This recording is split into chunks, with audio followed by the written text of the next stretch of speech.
Good evening. Glad to see everyone here. There are lots of people here early. I just wanted to welcome you all in. I figured since we're all here, we can start a little early.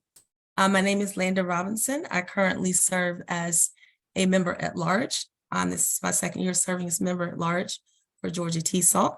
I am an educator in Cobb County School District, and I am excited for tonight's professional learning series. Before we begin, I do want to share some information about our presenter. Dr. Jennifer Pendergrass will be leading tonight's session.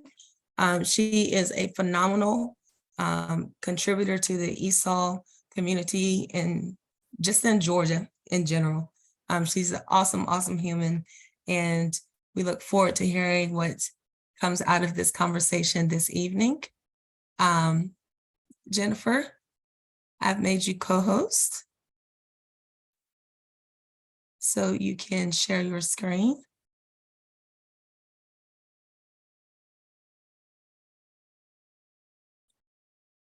Share.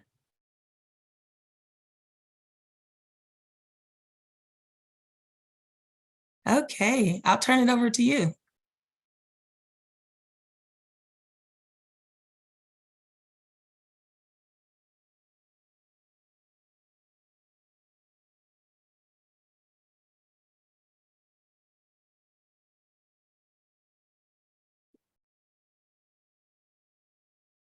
Sorry about that. Once I started sharing, for some reason I couldn't unmute. Let me try it again. It's okay.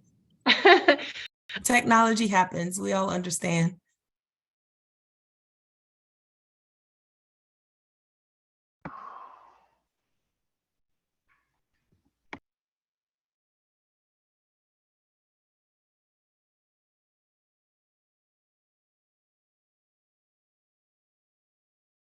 Dr. Pendergrass, you're still muted. Sorry.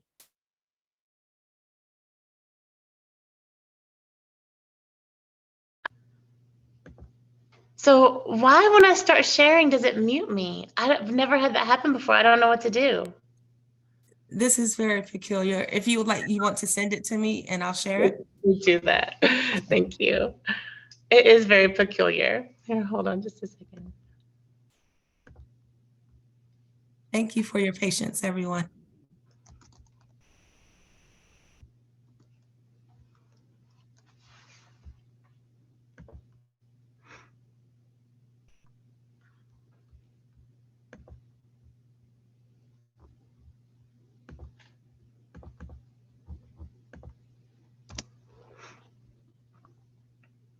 Okay, I put it in the chat box just to you, Landa. Did you get it?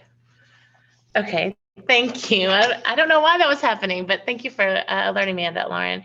So I am Jennifer Pendergrass, immediate past president of Georgia TESOL, and I think that's why they gave me the opportunity to hand select this panel. But oh my gosh, you are going to be inspired. We all are going to be inspired by this incredible group. Let me introduce them while Landa is getting our presentation pulled up. Susan Mann is joining us from Rome City Schools. She has a BA in art education, her master's in curriculum and instruction with an ESOL endorsement from Berry College, and a Tier 1 leadership certificate from the University of West Georgia. She has 10 years in education, the last 4 of those being at Rome High School, with the Rome City School District, where her current role is as ESOL case manager and math co-teacher. We also have Lauren Gleason. She's the instructional coach for McEver Arts Academy in Gainesville, Georgia. She earned her bachelor's degree in early childhood education at the University of Georgia and her master's degree in secondary education at Troy University. Lauren's ESOL endorsed, gifted endorsed, and SPED certified, so all the endorsements and certifications. She was part of the Growing Admin Leaders cohort in Hall County in 2022 and has training in crucial conversations and instructional conversations, as well as creating materials to support curriculum for Hall County.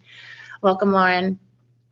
Also joining us today is Fabiola Herrera. She's the ESOL teacher at Emerson Elementary in Bartow County. She earned her bachelor's degree in early childhood education at Kennesaw State University and her master's degree at Piedmont College in arts education. Fabiola is ESOL endorsed and reading endorsed. She's student taught at Emerson in 2007 and has been there ever since.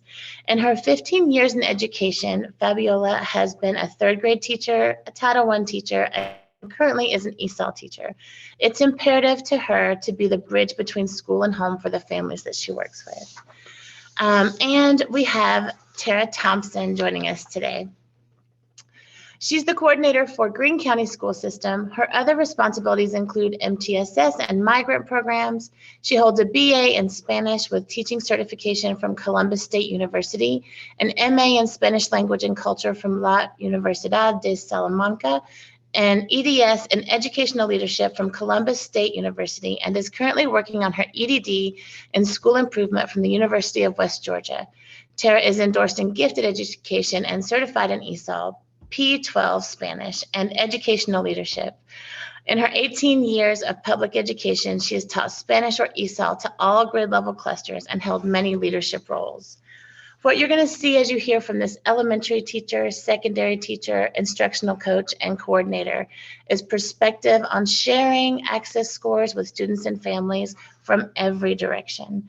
So we're going to go ahead and open this up. If you'll progress to the next slide, Landa.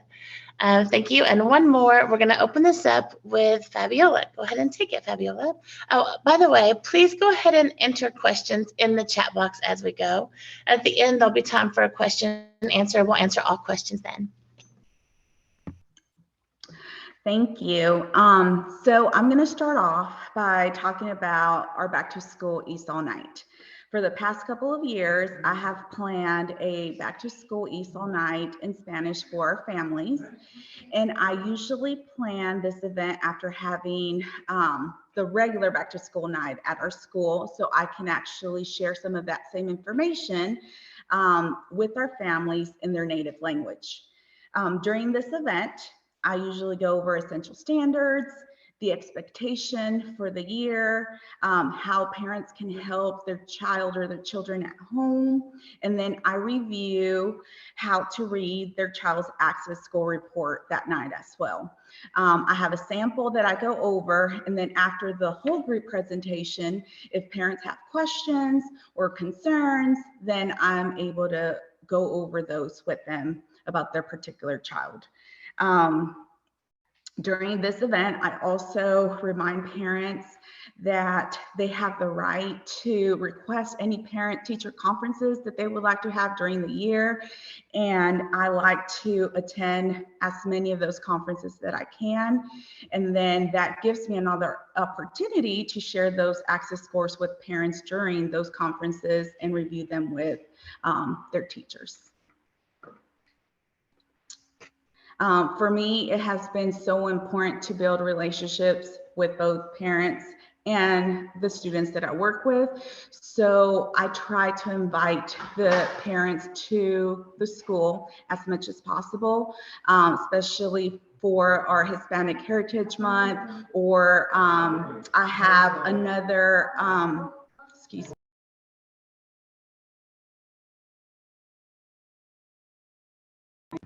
Sorry about that. I also have events that I plan for our families, especially right before Christmas break. Dr. Pendergrass, if you're able to show the next slide, I would like to talk a little bit about our Christmas fiestas. I go ahead and plan this event towards the end of December before we go on break to invite our families to our school and share information about the upcoming access test that they will be taking in January, and then also answer any questions that they've had about ESOL throughout the year, especially concerning their scores, their anything that they might have any questions about. And in addition to that, we go ahead and have a great time with fellowship. I plan a craft that the kids can do with their families, and then answer questions. So I just try to make myself available for the families and make them feel part of our school.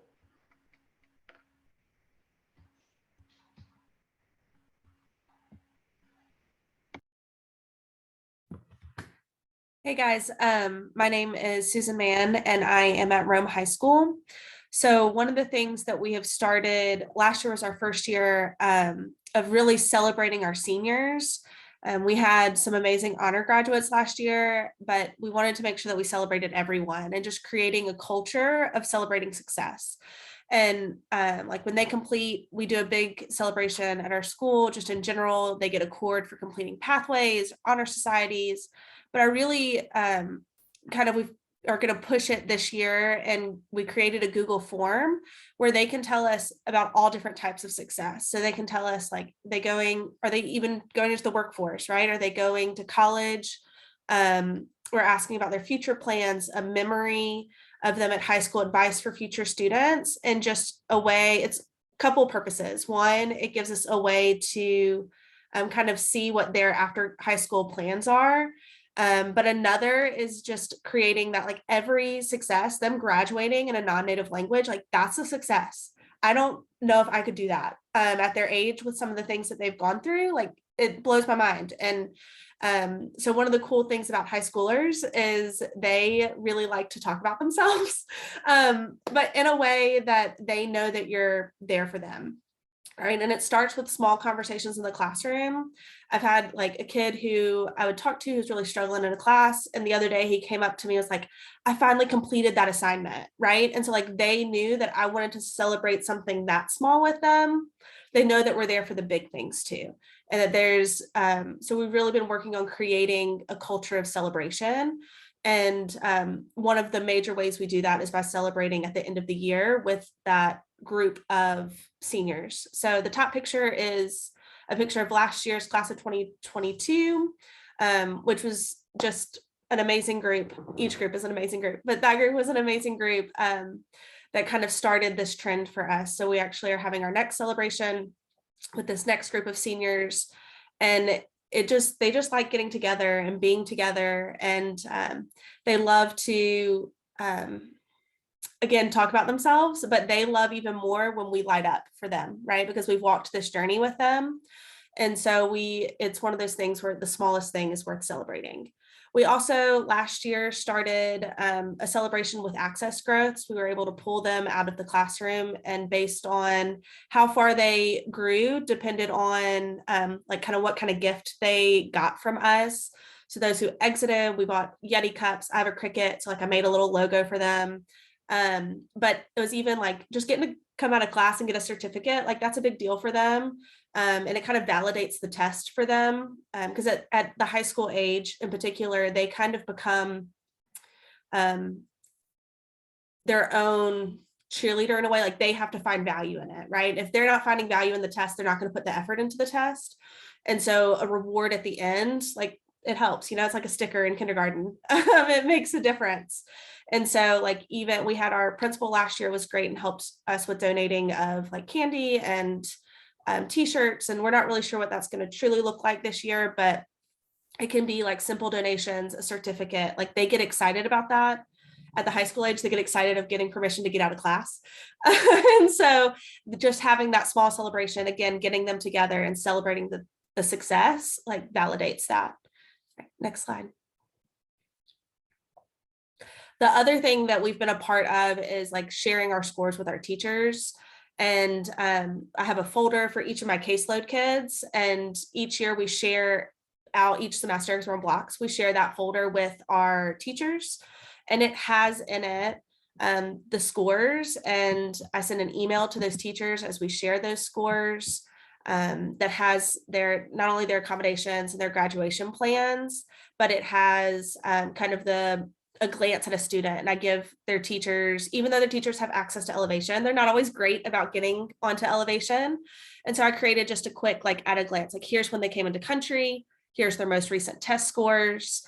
And so that's the stuff that the teachers get. I'm kind of at this next stage with my caseload. I'm really excited to try this year. But I created a little document to help me set goals with my students. So again, at the high school age, they kind of start to take ownership. And one of the things that I want to try and see if I can, again, help encourage them to take the test seriously is having these conversations and setting these goals and giving the students, the reins a little bit. And so I created this, and I'm going to try it this year with my caseload. I'm really excited about it. But it's, again, another Google Doc, but where I can walk through with the kids, show them kind of their chart of growth, and like talk to them about what the scores even mean. Like, we have kids who they have no clue, right? And so having those conversations with them, as well as talking about post high school goals with them, because for my kids, like, that's what they get excited about, right? And so why is this important when they're looking at jobs and stuff after that? So we are, so that's, again, something I'm going to try. Might work, might not, but we're here to try things, right? And help push our kids forward. And so that's what this bottom left is that is kind of the area where I'm working on setting goals with students, and hopefully we'll see some great things from that.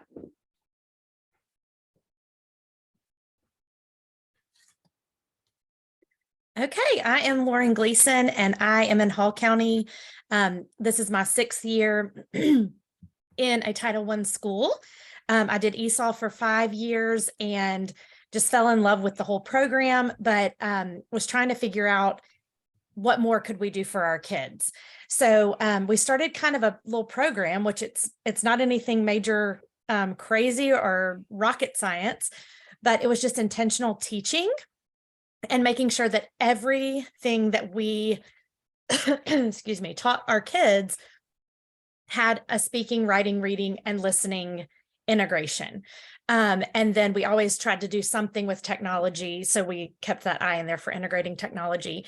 But Hall County, we have about 46% of an ESOL population. And the last 2 schools I've been at have been a much higher ESOL population. So when I saw the problem, I wanted to create some kind of solution for them.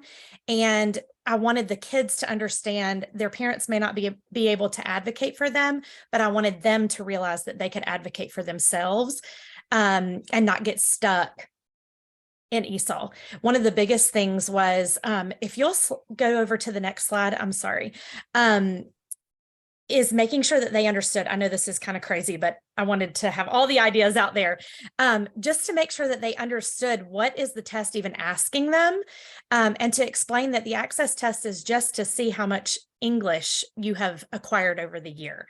So when we started, even with our 1st grade babies, looking at each of the domains of the language, they were like, oh, so when I click on that speaking part, I don't need to just leave one word there, but just explaining to them, do a whole sentence, give them anything, just talk until your little timer runs out. So just simple things that our kids didn't know to even, they just didn't think about. So especially our 4th and 5th grade students, we started incorporating the new WIDA standards last year. And so we put everything, we have we use Canvas as our platform. And so we started incorporating the WIDA standard, and then making sure that every single lesson had the little listening picture, the reading picture, the writing, and the speaking. So they knew every lesson what was happening. And we really tried to incorporate some science and social studies, especially into those older kids. And the teachers jumped on board. Even we had a huge team of 11 ESOL teachers, but even our homeroom teachers were like, oh, so we should give them more time to speak, or, oh, we should give them more time, to interact in a group. And it really paid off. We ended up having the most exits last year out of the county's history ever. And then I started analyzing the data, and we had SPED kids that were exiting. We had kids that had been in ESOL summer school for multiple years that were exiting just because we were explaining everything to them.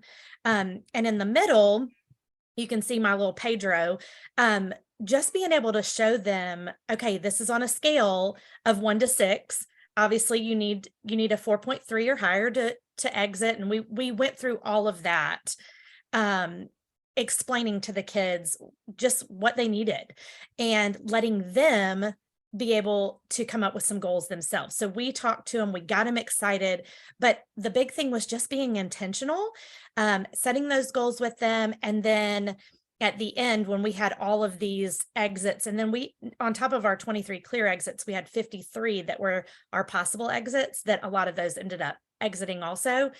And we pulled them out of class and did little certificates. They just got super, super excited.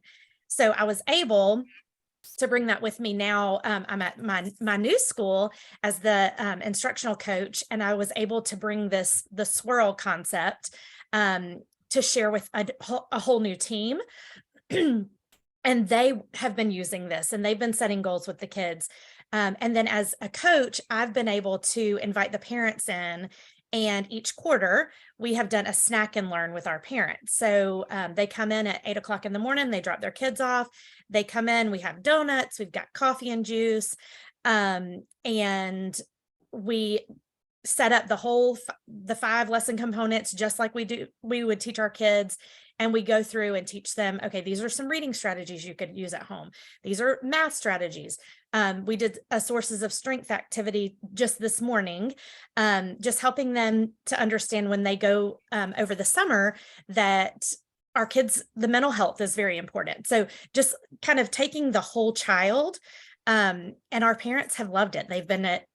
We had huge growth in our parents in our building, and they've even asked if we would do, yes, these are Title I events. Yes, ma'am.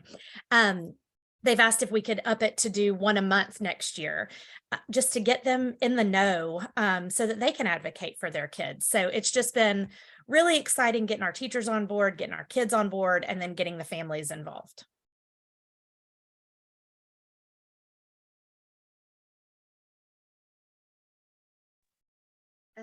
As a coordinator and a former testing coordinator, data analysis for tests has been a large part of my job for about 8 years now. So I was very excited this year when Georgia rolled out the student growth model for our access test.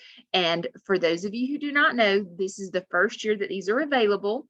If you have students rostered to you in your Infinite campus, then when you log into SLDS, the state's longitudinal platform, you can access student growth models. And what we see here is the tab in SLDS for student growth. There are individual student growth reports with each individual student's growth measure, and these show you grade level or cohort level growths. And these charts are divided by grade level. So I sat down as the coordinator and I looked at the access growth for every grade level in our district. And I looked at it as a whole grade level within each school to try to determine where are their grades where our students are not growing as much in access as they are in other grades. And where do we need to use Title III funds to serve these students, because we see that their language proficiency growth isn't compared to their like EL peers in our district. And what you see, I'll explain these charts to you for those of you who have not looked at them yet. The pink vertical lines are the indicators for low growth, average growth, and high growth. And then when you look at the orange horizontal line, that is the 4.3 reclassification score in the state of Georgia that your local boards can select to choose for reclassification. And the green vertical line is the 5.0. So you're looking at low growth to high growth, going from left to right, and then access scores from 1 to 5 going bottom to top. And if you see here, I have an orange square around this grade level because a lot of those students were all the way to the left. That means they had low growth. Even if their access scores were, a lot of them were kind of circled around those high 3s and low 4s. Still, the majority of those students in that grade level had low growth. So I actually talked with the teacher, and we discussed what are the delivery models, what are the instructional strategies that are going on, what are you seeing in class with these students right now? And she confirmed that compared to the non-EL peers, she was seeing lower interactions with these students in the classroom. So we used Title III funds, and we coordinated a Title III funded after school program with this ESOL teacher to work with all ELs that were in that grade level. And she worked with them using some of the Title III materials that we already had, as well as other curriculum and materials that were in the district. And she worked on all 4 language domains within the content areas that those students would be tested on the Georgia milestones. So we were really excited to do that. And she really saw, when we looked at like a writing progress monitoring score before she implemented this after school program, compared to a writing progress monitoring score that she implemented towards the end of the program, we saw great growth. Students who were scoring 30s and 40s on the writing progress monitoring that we do that's aligned to Access, they were making hundreds by the end of this. So we're really excited to see how this impacts the students this year on their milestones and hopefully next year on their Access. And while this shows you grade level and we're looking at what students needs additional supports, on the next slide, you'll see that the charts look the same, but I actually divided these up by segment.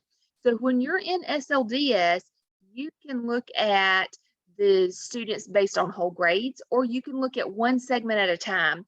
And I noticed with this one segment, while there were only 2 ELs in it, they had high to the high end of average growth.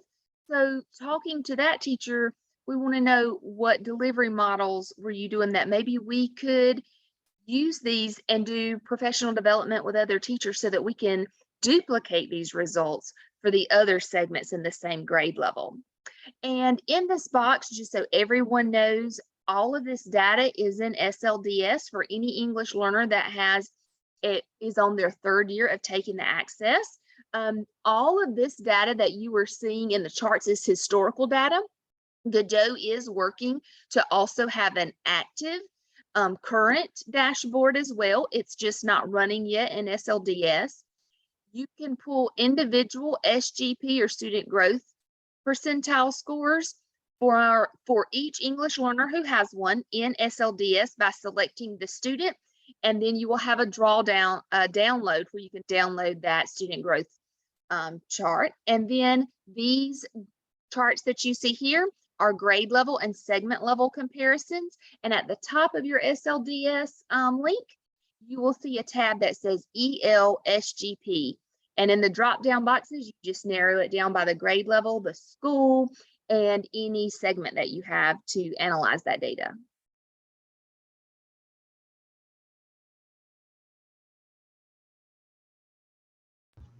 Okay, we are going to now take a step back and look at the chat box and see some of these questions that have been pouring in. Lots of just gratitude expressed for all of the idea sharing that you're doing, letting us know what's working in your districts and with your families and students and teachers. So let's go ahead and go back to our first question, and it was for Fabiola.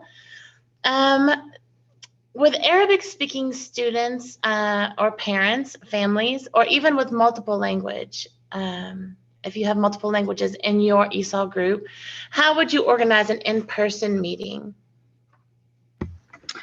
I think I would first have to find resources that would, because currently I only work with Spanish-speaking families.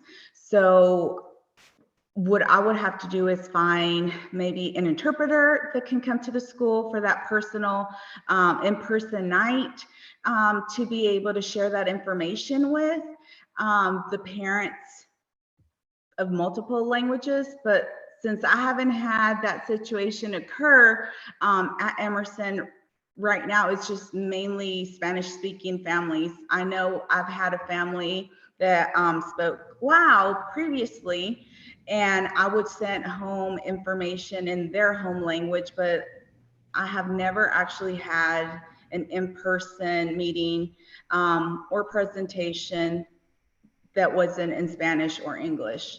But I would, if I did have families that did speak other languages, I would actually try to bring other interpreters. I would try to find resources so I can provide that information in their home languages too, and try to have those in-person meetings. So let's open this up to the rest of the panel. Are there any of you who have had an in-person meeting with multiple languages present? Do you have any advice for Tammy on this topic? We have not so far, but this is something that some teachers are using in class, and we're actually going to try it out this weekend with a parent university to see how it works. I interpret in Spanish, but I'm one person, and when our parents come to nights where we have breakout sessions, we want them to feel empowered to be able to go to multiple sessions and not feel like if they want to stay together, that's fine, but we don't want them to feel like that's their only option. So actually, we have a teacher that if she notices a student is like a newcomer and she can just sense that they are missing a few of the words, she'll just open up her Google Translate app on her phone and speak into it and hold up her phone, and it translates on the spot for her while she's presenting. So we have some presenters who are going to try that this weekend too with our parents who've been in a room with me, and then try it that way to see how they feel and how that works. Additionally, some districts, I know our district pays for telephonic interpretation, and the company that we use for 10 cents more also does video interpretation. So that could be an option to set up a video interpretation to have, since a lot of schools now have large Promethean boards and things like that to present. And we do the same. Sometimes our parents are comfortable using like a Google Translate or something on their phone, but we do try to be more personal. And so our district, we can send in requests and they will get us those interpreters to help with all of that. Thank you, panel. We have another question, Fabiola, from your segment. Beth wants to know how many ELs are in your building and if you offer any special incentives to get families to come out. I think we're all impressed at those pictures at how many families were attending. Currently, I have 42 active ESOL students, and 4 monitoring students that I also invite to any of the sessions that I have throughout the year. And I really don't have incentives. I just build those relationships with the parents. I always provide my cell phone number from the very beginning of the year or whenever I meet that family for the first time. So I just make myself available, and I just try to just make them feel comfortable, welcome at school, and they show up. Okay, awesome. Okay, let's talk about, whoops, it refreshed. Let's talk about the next question. We have one from, this is in reference to Susan, the work that you're doing with incentives for students and having them work toward goals and that kind of thing, watching growth so closely.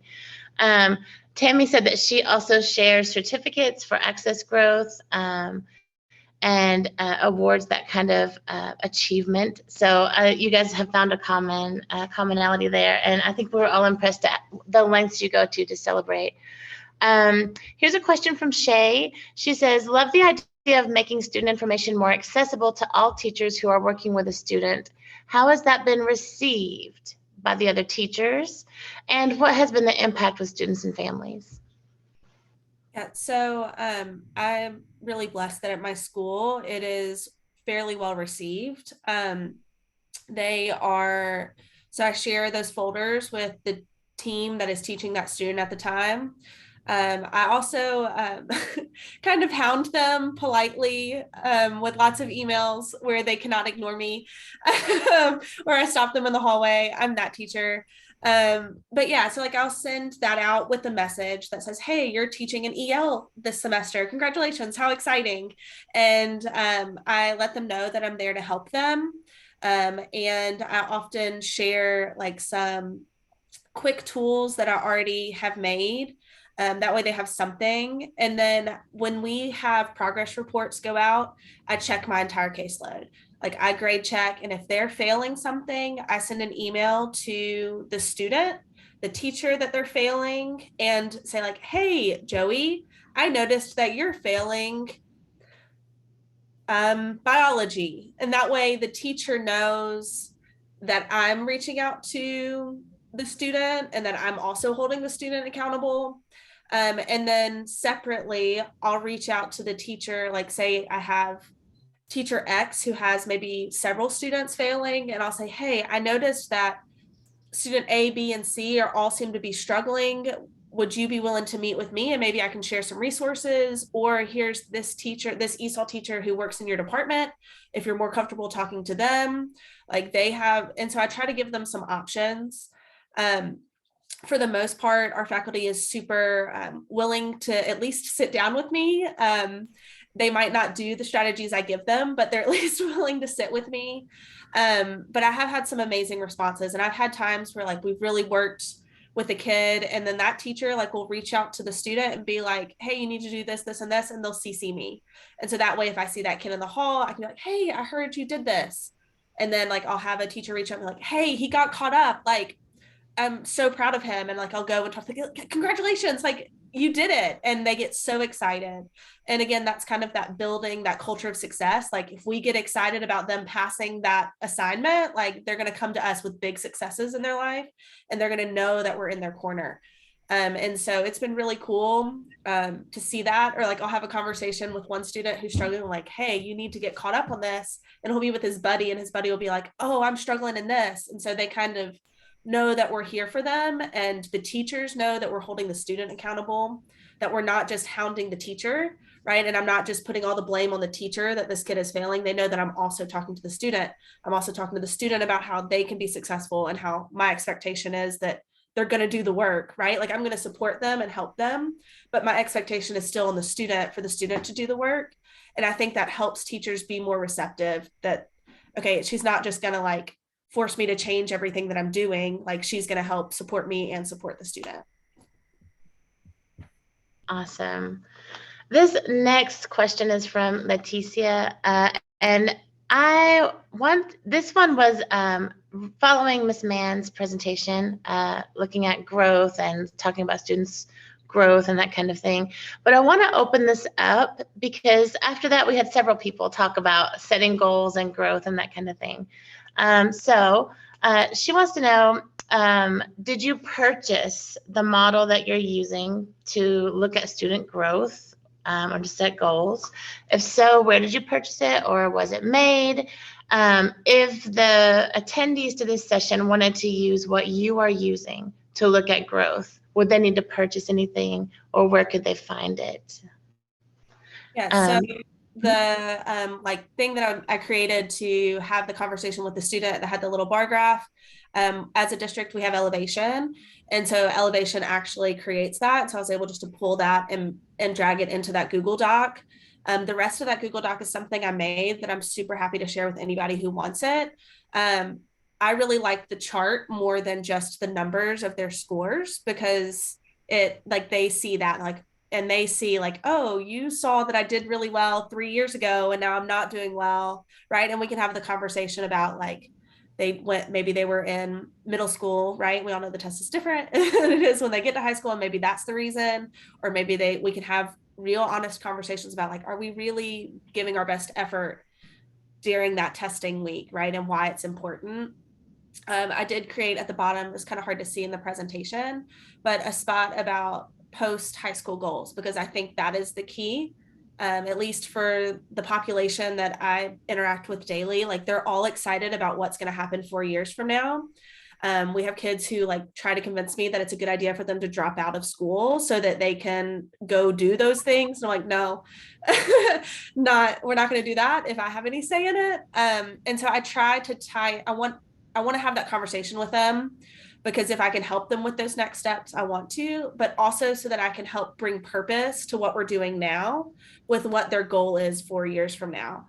I also have lots of real conversations with, this might be your goal right now, but 10 years from now, is that still going to be your goal? So how do we prepare you right now, not only for your goal from 4 years from now, but how you might change your mind 10 years from now, right? And so I try to have those conversations.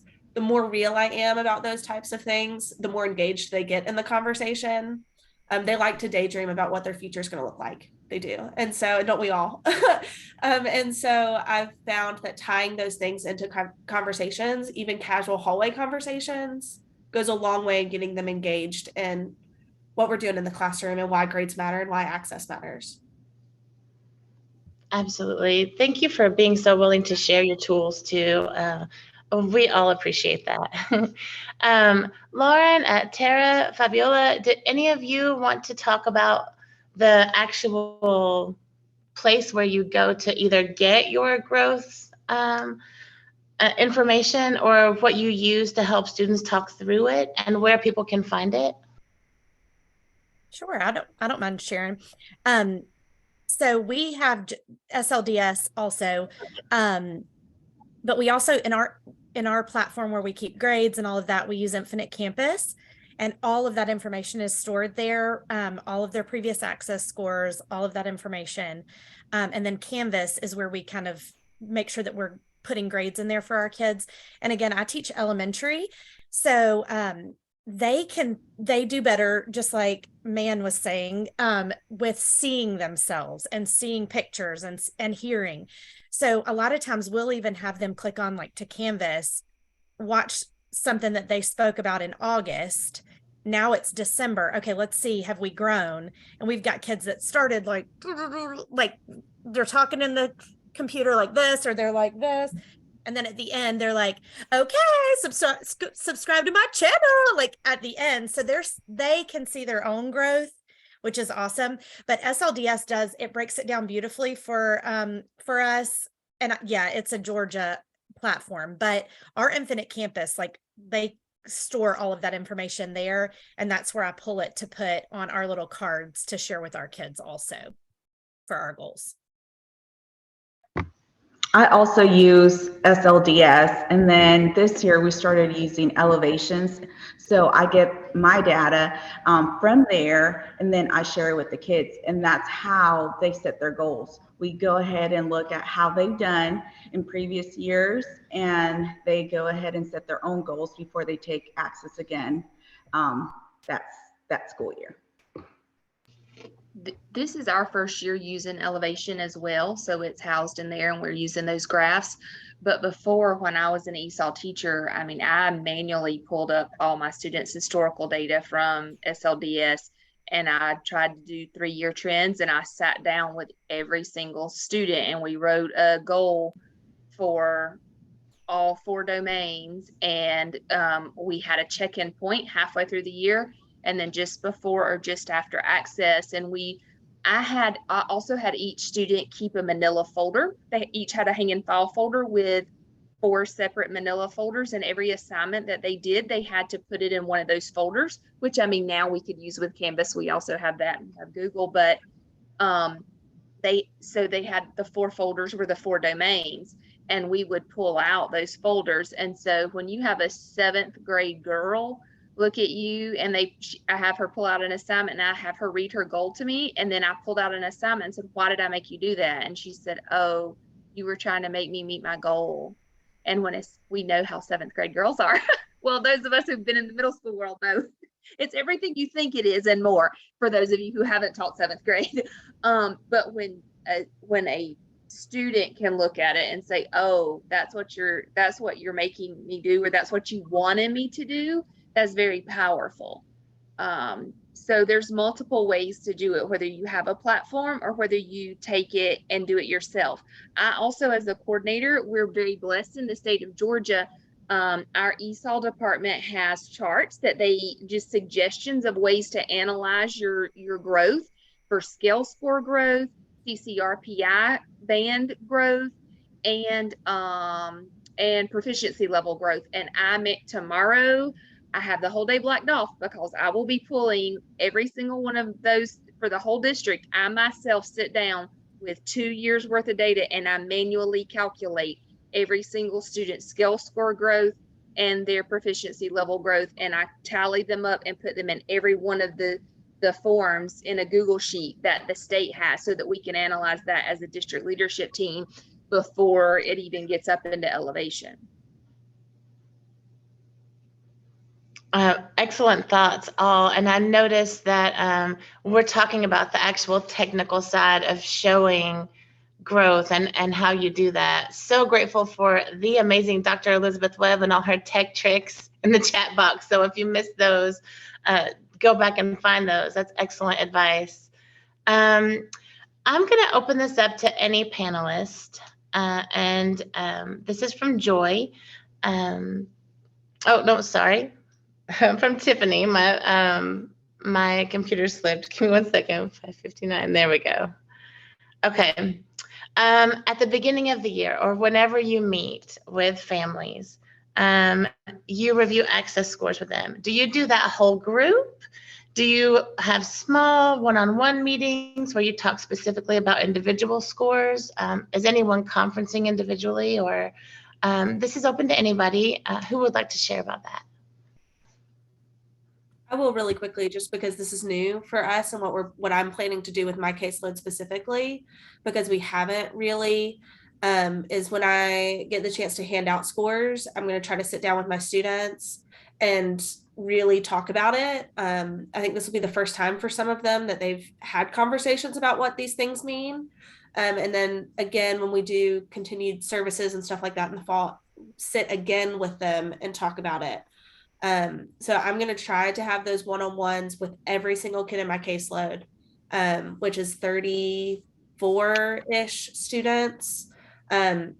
So that's my goal. And again, this is the first time that I've tried that with my kids. It's going to take me some days to get to everybody, but I think it'll be worth it. We usually send those scores home at the end of the school year. So when they come back the next school year is when I actually go over the scores with the students, and I do conference individually with them. It's harder with the younger ones if I push into a classroom to have those conversations and go over those scores with them. But like second, third, fourth, and fifth, I do dedicate some time and go over the scores, look at previous scores, and then compare how they did and set goals. They actually goal set at the very beginning of the year. And then we look at goal setting again before taking access to see if that has changed. And then sharing that information or those scores with parents, I just generally go over a report the day of the presentation, but if they have individual questions, then I do answer those questions individually with those parents, never a whole group. I always went over them individually with students. I do want to circle back around just for a quick second, a detail that's important that I forget. Not everybody like situation in their school is the same, but for me, I'm a case manager of 34. Some of those kids most of those kids I don't teach. So I have just under 10 probably from each grade level. And I mainly teach juniors and seniors and some sophomores. So I'm really excited and terrified to have these conversations with some of these kids who I don't have a relationship with yet. And it is terrifying. Like I'm going to be very honest, like going into it, like I've again, never done it before. But I'm excited about it, but there is some fear with that, right? Like, cause I don't necessarily know these kids. They do roll over with me though. So the group that I get when they come to me as freshmen or newcomers, I keep them through their 4 years in the high school. So I'll have that conversation now, hopefully with them as freshmen, right? And all grade levels, but I'm really excited about the freshmen. So I can have those conversations with them. And then the next year, right, have the conversation again. And then it's the same person and there's that consistency. I mean, I do think that's an important detail in the high school that's a little different in the way that my school functions, is that I'm a case manager of 30 something, and they're not necessarily the kids that I see daily in the classroom or have ever taught before.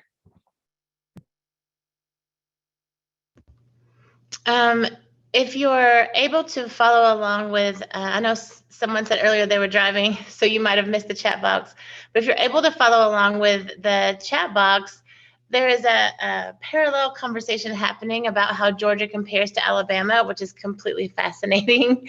But I did notice that we have our incredible leader here tonight, Dr. Elizabeth Webb.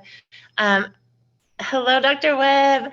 Would you mind unmiking and kind of wrapping this up for us before we turn it back over to Landa? We'd love to have your thoughts.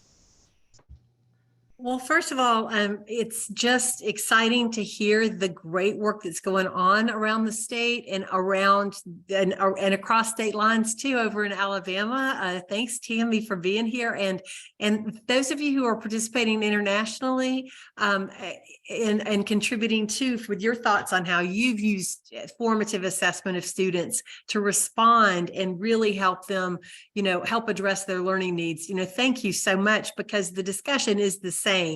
We are all trying to use data, whether we are getting summative assessment data or formative data from our own assessments, and figure out what students are struggling with, help them set goals to improve, and help them really be empowered. I was so excited to hear about the student empowerment that's resulting, the confidence, the incredible increased outcomes. This is what it's about. And we're grateful in Georgia to have really good leadership at our Georgia DOE with Dr. Meg Baker and her team there, pushing the ESOL expertise into the content areas and beginning to really take the steps to integrate the WIDA standards and the big ideas from the WIDA standards, that equity, that functional approach to language, that collaboration and integration of language and content. I mean, it's just incredible. And by the way, I did notice, I think we have a guest from WIDA with us today. Kim Varnell, welcome to Georgia and Alabama and everybody else down here in the Southeast. We're so glad to have you. And thanks for listening in with us. It's always just an honor to have you guys with us.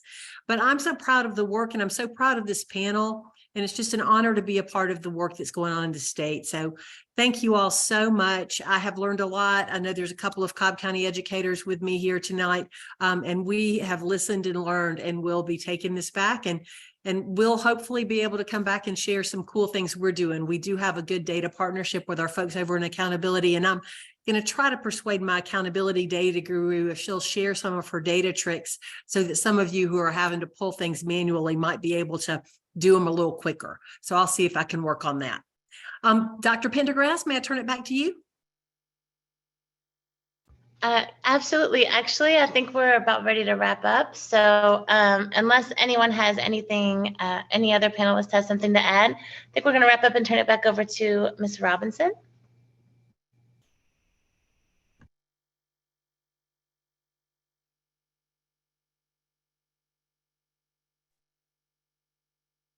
Landa, if I just realized I said all this good stuff. But thank you for all of the wonderful ideas shared. I have so many takeaways that I'll be trying to implement, and maybe checking in with you all to make sure I'm doing justice to your ideas. I do want to make note that the features of our professional learning series, we do talks twice a month. For Georgia TESOL members only, unless it is marked as public. The sessions are amazing and engaging and interesting, and I think everyone should join them. I agree, and Landa is one of our co-chairs for that. And Landa, can I put in a plug for two things? Can I put in a plug for next Absolutely. week, Georgia TESOL Georgia TESOL How to Write for the Conference? Dr. David Chiesa and his conference team are going to be, if you join that session next Thursday, it's public, and he is going to be stepping you through the process. You can leave after an hour and have your session proposal done and submitted. That's what he's promising. And I think he's right. So that's fantastic. And then May 19th, we're trying something we haven't ever done before, and we're going to get registration open here in a day or so. Board members are having in-person socials, and we're announcing where we're going to be around the state, and anybody who's able can come and just join us for an in-person social on May 19th. And then I'll let Landa talk about the next piece of it, because that's the real meat of some really cool stuff that's going on in June. Landa, back to you, and I'll shut up now. You don't have to. You jump in anytime you like. Thank you, Dr. Webb. We do have some awesome sessions coming up that we would love to see you all come back to. Please stay abreast on our website because that's where these timelines are posted. One thing I do want to go ahead and make note of is the June series. It's going to be an awesome and engaging series. Anyone can attend. I will be starting the session on June 1st, and I'm very excited. I've already started making notes for it, and it's going to be great. And we also have representatives from the Department of Education that will be leading content-specific strands throughout the summer. So hopefully many of you will be able to join it and have a good evening. Landa, did we forget to mention the multilingual writers contest? Oh my gosh, yes, that's yes, secondary teachers. It is time for the multilingual writers contest, and we are very excited for this first year of doing it. Lots of interest and engagement already so far, and we'd love to see more entries from all of our high school teachers. With this contest, I would have to do justice to Dr. Pendergrass. This was born of her brainchild, and I just love the story that her and her sister came up with this idea, and it's a wonderful way to acknowledge writers at all proficiency levels, to build that love and passion for thinking and sharing, no matter where you stand in proficiency. And it's going to be great. So we look forward to you sharing. And we are opening that up. We were going to open it in April, but we decided we would open it after the 2023 access scores are out so that everybody can accurately know what proficiency level to submit your students' entries in. But everybody at high school, we're starting with high school, but we hope eventually to have the contest be high school, middle school, and elementary. But this is all great work from Landa and Jennifer Pendergrass. So two amazing leaders that we're just on, again, great Georgia TESOLers. So sweet. I'll stop the recording. Please feel free to ask any more questions.